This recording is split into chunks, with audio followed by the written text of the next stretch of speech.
সুপ্রিয়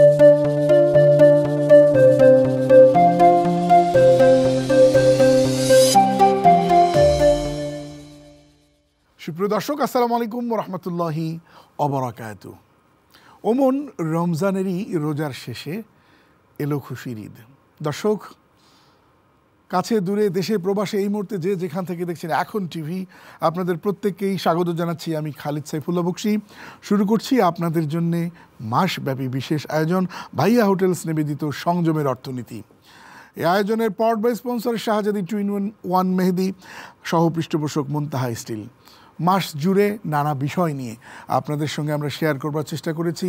ইসলামের মৌলিক বিধিবিধান, আমাদের জীবন, আমাদের কর্ম, আমাদের সার্বিক বিষয় নিয়ে আমরা কথা বলবার চেষ্টা করেছি।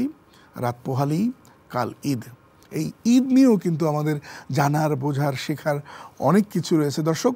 আর সেগুলো জানতে, বুঝতে এবং আমল করতে আমাদের স্টুডিওতে যোগ দিয়েছেন, আমাদের পরামর্শ দেবেন বিশিষ্ট আলমদ্দিন, বিশিষ্ট ইসলামিক স্কলার মুফতি আমির হামজা সিরাজ, যিনি মুরাকিব শরিয়া সেক্রেটারিয়েট ডিভিশনে কাজ করছেন স্ট্যান্ডার্ড ব্যাংক পিএলসিতে। স্বাগত আপনাকে। আসসালামু আলাইকুম রহমতুল্লাহ। ওয়ালাইকুম আসসালাম রহমতুল্লাহ। এবং আমাদের সাথে অনলাইনে যুক্ত হয়েছেন মাওলানা সাইফুল্লাহ শামীম। স্বাগত আপনাকেও। জি, ধন্যবাদ জানাচ্ছি আপনাকে আমাকে আজকের এই প্রোগ্রামে যুক্ত করার জন্য। দর্শক, আগে জানিয়েছি সংযমে অসংযমে ঈদ, এ বিষয় নিয়ে আমরা আলোচনা করব। শাইখ, শুরুতেই আপনার কাছে যে বিষয়টি জানতে চাই যে ঈদের মধ্যেও কিন্তু অনেকগুলো সংযম আছে। ঈদের মাঠে যাবার আগেও আমাদের অনেকগুলো কার্টিসি আছে, এবং ঈদের মাঠে যাবার সময় কার্টিসি, ফেরার সময় কার্টিসি, নামাজের স্থলে কার্টিসি, অনেক নিয়ম কানুন আছে। আপনি যদি সব মিলিয়ে আপনার মতো করে শুরু করতেন। জি জি জি, আপনাকে ধন্যবাদ। আলহামদুলিল্লাহ, আমাদের আসলে একটা মুসলিম যখন প্রত্যেকটা কাজ করবে, সেই কাজের সঙ্গে সঙ্গে মুসলিমের ইন্টেনশন হতে হবে যে এই কাজটা আল্লাহ রাসূল সাল্লাল্লাহু আলাইহি ওয়াসাল্লাম এবং কোরআন সুন্নাহ কীভাবে বলেছেন, যেটাকে আমরা মাকাসিদুশ শরিয়া, আমরা শরিয়ার উদ্দেশ্য, মূলনীতি আমরা বলতে পারি।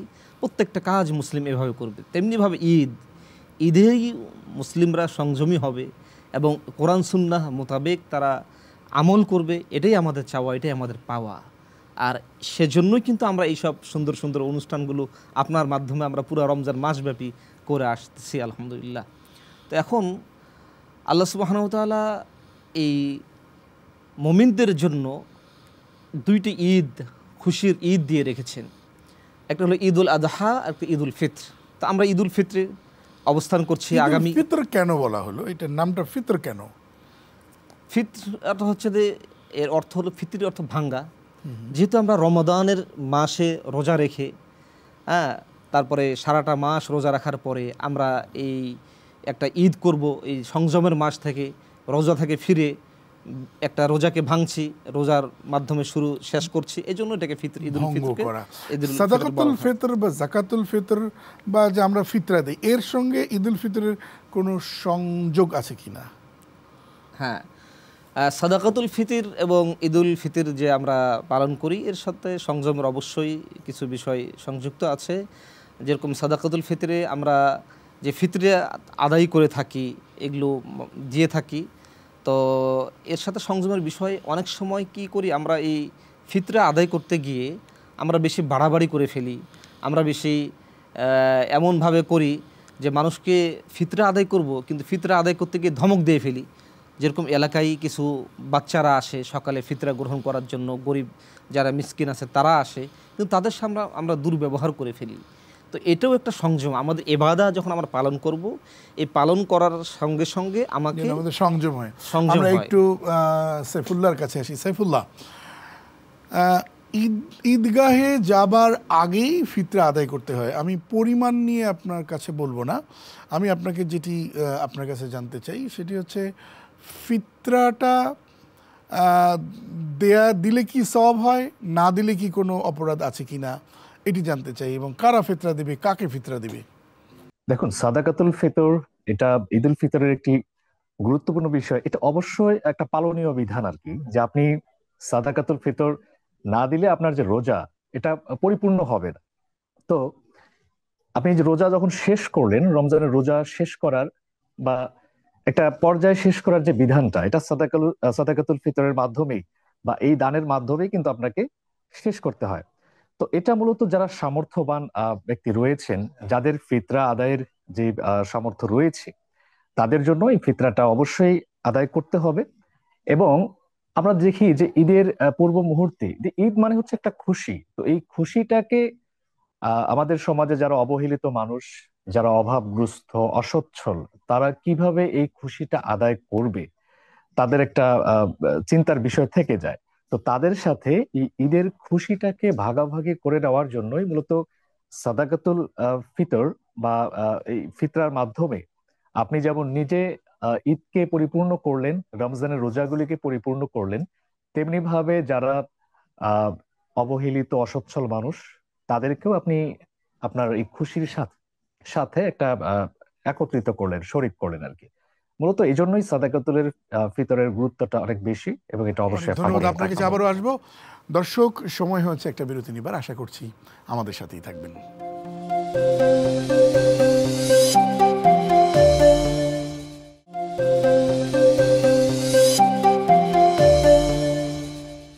স্বাগত আরেকবার, সাথে ছিলেন, অসংখ্য ধন্যবাদ। দর্শক, দেখছেন ভাইয়া হোটেলস নিবেদিত সংযমের অর্থনীতি, পাওয়ার্ড বাই শাহজাদি 2-in-1 মেহেদি। এই আয়োজনের সহ পৃষ্ঠপোষক মুনতাহা স্টিল। কথা বলছি সংযমে অসংযমে ঈদ। শেখ, আমি যে বিষয়টি জানতে চাই যে ঈদকে কেন্দ্র করে আলহামদুলিল্লাহ সারা পৃথিবীতে দেখবেন যে মুসলিম বিশ্বে অর্থনীতির একটা জোয়ার ওঠে। রমজানকে কেন্দ্র করে আমরা দেখি ব্যাংকগুলো টাকা একদম মাঠে ছড়িয়ে ছিটিয়ে পড়ে, একটা অর্থনীতির একটা বিরাট চাকা ঘুরে আমরা বলতে পারি। আলহামদুলিল্লাহ, এটা ঈদ এবং রমজানের বড় একটা বিউটি। জাকাতুল ফিতর, যেটা ফিতরাটার মানে সবচেয়ে বেশি সিগনিফিকেন্স দিক কোনটা? জি, ধন্যবাদ আপনাকে। আপনি বলছিলেন যে ঈদ আসলে মানুষকে, আমরা একজন আর একজনকে গিফট দেওয়া নেওয়া এবং অর্থনৈতিক নিয়ে খুব একটা জোরসোর অবস্থায় পড়ে যায়। তো আলহামদুলিল্লাহ, এটা ভালো দিক, যেহেতু রাসূলুল্লাহ সাল্লাল্লাহু আলাইহি ওয়াসাল্লাম বলেছেন তাহাবু, তোমরা একে অন্যকে মহব্বত করো এবং হাদিয়া দাও, গিফট করো। তো এটা আমাদের সারা বছরে কখনো না হলেও হয়তো ঈদের সময় এসে আমরা একজন আরেকজনকে স্মরণ করি, দাওয়াত দিয়ে করি, সব কিছু করি। কিন্তু মূল স্পিরিটটা হলো এখানে, দেখেন, আমাদের রমাদান মাস কিন্তু আমাদেরকে সংযমের মাস, এটা আমরা সকলেই জানি। এবং এখান থেকে আমাদের শিক্ষা যে এই স্পিরিটটা ধারণ করে আমরা সারাটা বছর, সারাটা জীবন আমরা যেন এই রমজান মাস যেভাবে কাটালাম, আমরা সেই যেন এইভাবে যেন কাটাতে পারি। ওই স্পিরিটটা আমরা যেরকমভাবে পেলাম, সেরকমভাবে আমরা যে রমাদানের এই ঈদ সাদাকাতুল ফিতরের স্পিরিটটা হলো মানুষের সাথে ভ্রাতৃত্ব বন্ধন এবং হিংসা বিদ্বেষ এগুলো ভুলে গিয়ে মানুষের জন্য হয়ে যাওয়া, এটাই হলো মূল স্পিরিট। আমরা একটু সাইফুল্লাহ শামীম আপনার কাছে আসি। আপনি দেখবেন যে রমজান মাসের যে ভাব গাম্ভীর্য, সেই ভাব গাম্ভীর্যের সাথে সঙ্গতি রেখেই কিন্তু সারাটা মাস শেষ করা দরকার। কিন্তু আমরা শেষাংশে দেখি যে পাড়ায় মহল্লায় মাঠে, বিশেষ করে মার্কেটগুলোতে খুব ধুমধারাক্কা গান টান শুরু হয়ে গেল, অথচ ইতিকাফের ব্যাপার আছে, আমাদের লাইলাতুল কদরকে হাসিল করার ব্যাপার আছে। এই জায়গায় দোকানদারদেরকে একটু তো সংযমী হতে হবে, কি বলেন আপনি? যে অবশ্যই, আপনি যেটা বলছিলেন যে পবিত্র রমজান মাস আমাদের জন্য একটা ভাব গাম্ভীর্যপূর্ণ মাস, এটা ইবাদতের মাস। যে অন্য সময়ের থেকে এই রমজান মাসের ইবাদতটা আল্লাহর কাছে বেশি পছন্দনীয়। আমরা অন্য সময় যে নফল ইবাদত করেছি বা কোরআন তেলাওয়াত করেছি, তো সেই বিষয়গুলা কিন্তু রমজানে এগুলো আমাদের জন্য করাটা বেশি দরকার। তো সেই জায়গা থেকে আমরা যেটা লক্ষ্য করি যে ঈদকে সামনে রেখে আমরা অনেকেই বিজাতীয় কিছু সংস্কৃতি লালন করি, বা জোরে সাউন্ড দিয়ে গান বাজনা, এইগুলো আসলে আমাদের সংস্কৃতির মধ্যে নয়। তো সেই জায়গা থেকে আমি মনে করি যে যারা এভাবে এই যে ইতিকাফের সময়টা বা লাইলাতুল কদর তালাশ করার যে বিধানটা, যে আল্লাহ রাসূল সাল্লাল্লাহু আলাইহি ওয়াসাল্লাম বলছেন যে তোমরা 21-20 রমজানের পর থেকে বিজোড় সংখ্যাগুলিতে লাইলাতুল কদরকে তোমরা তালাশ করতে থাকো। তো এটা, এই সময়টাতে আমরা যখন গান বাজনা বা বিভিন্ন বিষয়ের মধ্যে ইনভলভ থাকি, এটা আসলে খুবই একটা দুঃখজনক বিষয়। পাশাপাশি ব্যবসায়ীদের কথা আপনি বলছিলেন যে আসলে রমজানকে কেন্দ্র করে আমাদের যারা ব্যবসায়ী রয়েছেন, তারা তো একটা উৎসব আমেজের মধ্যেই করে থাকেন, যে অন্য সময়ের থেকে এই সময় ব্যবসায়ীদের একটা মানে খুব ভালো একটা তাদের ব্যবসায়িক কর্মকাণ্ড পরিচালিত হয়। তো তাদেরকেও মাথায় রাখা উচিত যে বিশেষ করে রমজান মাসের সময়গুলিতে সৎ এই ব্যবসা এই পরিচালনা চর্চাটা যেন করা। না এবং হয় যে আমরা রমজানের শান মান, রমজানের ইজ্জত, এটার ব্যাপারে যেন আমরা সচেষ্ট থাকি। আপনার কাছে যদি একটা মিনিট আপনাকে একটা প্রশ্ন করে আমি বিরতিতে যেতে চাই। সেটি হচ্ছে মানে ঈদকে কেন্দ্র করে তো অনেক রকমই আমাদের আমল আছে, তো ঈদগাহে যাওয়ার কোনো আমল আছে কিনা, ফেরার কোনো আমল আছে কিনা, এবং ঈদের মাঠে কোনো আমল আছে কিনা, একটা বিরতি নিয়ে আসতে চাই। দর্শক থাকুন আমাদের সাথে।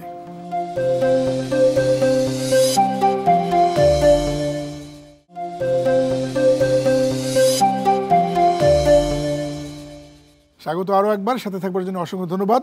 দর্শক দেখছেন ভাইয়া হোটেলস নিবেদিত সংযমের অর্থনীতি, পাওয়ার্ড বাই শাহজাদি 2-in-1 মেহেদি। এই আয়োজনের সহ পৃষ্ঠপোষক মুনতাহা স্টিল।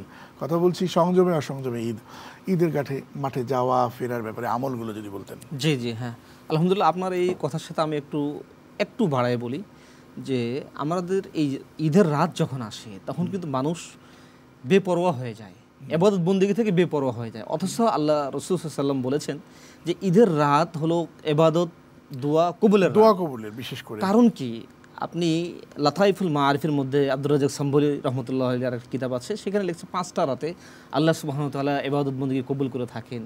তার মধ্যে ঈদুল আযহা, ঈদুল ফিতর, এটা রজব, হ্যাঁ, এবং হচ্ছে যে আপনার 2 জুমার যে রাত, এই রাতগুলোতে আল্লাহ সুবহানাহু ওয়া তাআলা ইবাদত মানে দোয়া কবুল করে থাকেন। তাহলে এই যে দোয়া কবুল থেকে শুরু হলো, আমাদের সকাল রাত থেকে শুরু হয়ে গেল। সকালে যে আমরা ফজর উঠবো, উঠে না সালাত আদায় করবো, আমরা ফজরের নামাজও কেউ পড়ি না, ফজরের সালাত পড়বো, তারপরে সকালে উঠবো, উঠার পরে ফজরের নামাজ আদায় করার পরে আমরা রাস্তা দিয়ে আমরা সকাল উঠাও একটা সুন্নাহ, এবং গোসল করে আমরা এক পথ দিয়ে যাব, হ্যাঁ, এবং অপর পথ দিয়ে আসবো। যেতে সময় আল্লাহ রাসূল সাল্লাল্লাহু আলাইহি ওয়াসাল্লাম বলেছেন যখন থেকে চাঁদ দেখা যাবে তখন থেকে তাকবীর শুরু করবে, আল্লাহু আকবার, আল্লাহু আকবার, লা ইলাহা ইল্লাল্লাহ, আল্লাহু আকবার, ওয়ালিল্লাহিল হামদ।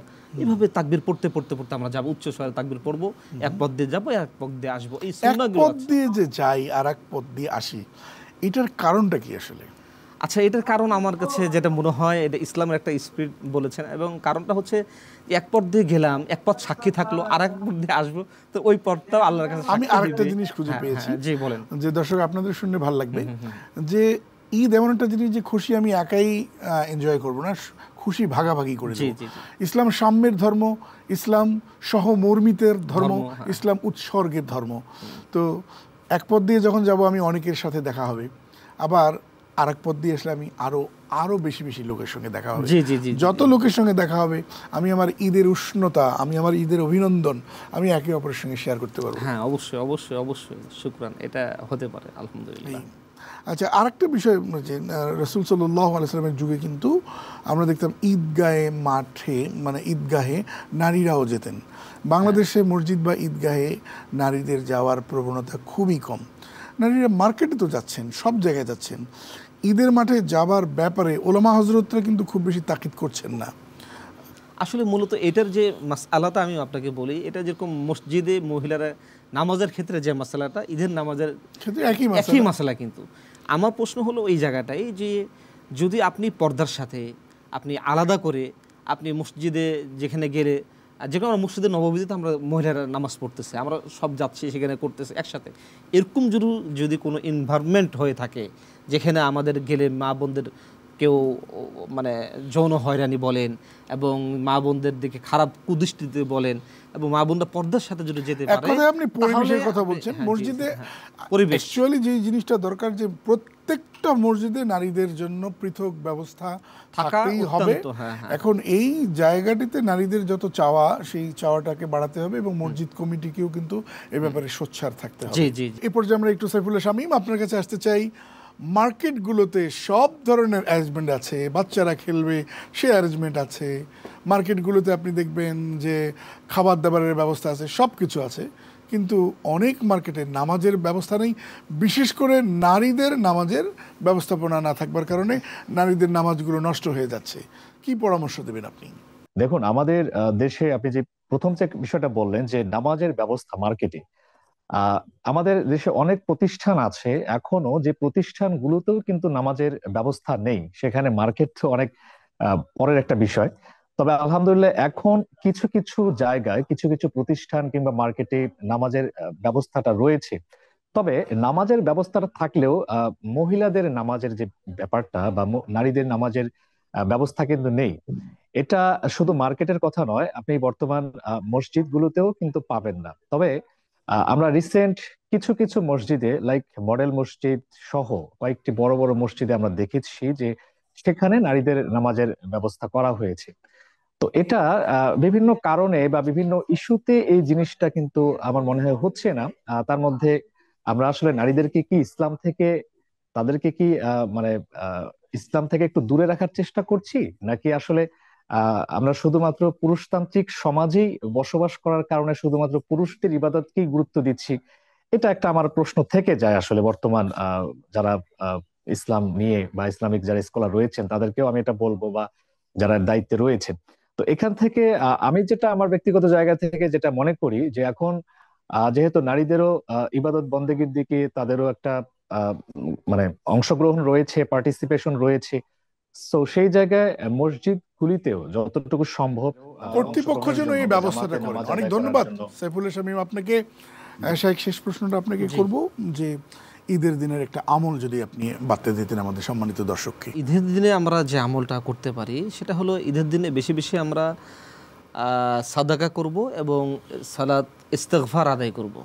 আল্লাহ সুবহানাহু ওয়া তাআলার যে শুকরিয়া আদায় করা, যে লাইন শাকারতুম লা আযীদান্নাকুম ওয়া লা ইন কাফারতুম ইন্না আযাবি লাশাদীদ, যে আল্লাহ যে আমাকে নিয়ামত দান করেছেন, ঈদ বারবার আসবে, বারবার যাবে, খুশি আসবে, আসতেছে যাচ্ছে, এই যে একটা অবস্থানে আমাকে এনেছেন, এই জন্য আল্লাহর দরবারে বেশি বেশি শুকরিয়া জ্ঞাপন করা। এবং এটি আমাদের একটা কাজ। দর্শক, রমজান আসে, রমজান যায়।